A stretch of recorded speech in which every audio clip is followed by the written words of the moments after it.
In today's video, I'll show you how to quickly install Elementor in WordPress. Elementor is one of the most powerful page builders that lets you design beautiful custom websites without needing to code. Let's get started.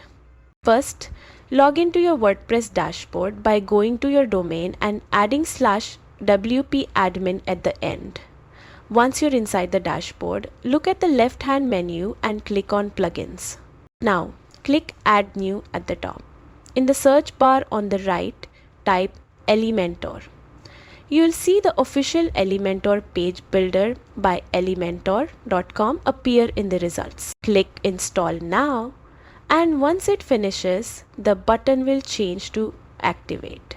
Make sure to click Activate so Elementor starts working on your site. After activation, you may see a quick setup guide. Just follow the prompts to adjust settings to your needs. And that's it! You've successfully installed Elementor on your WordPress website.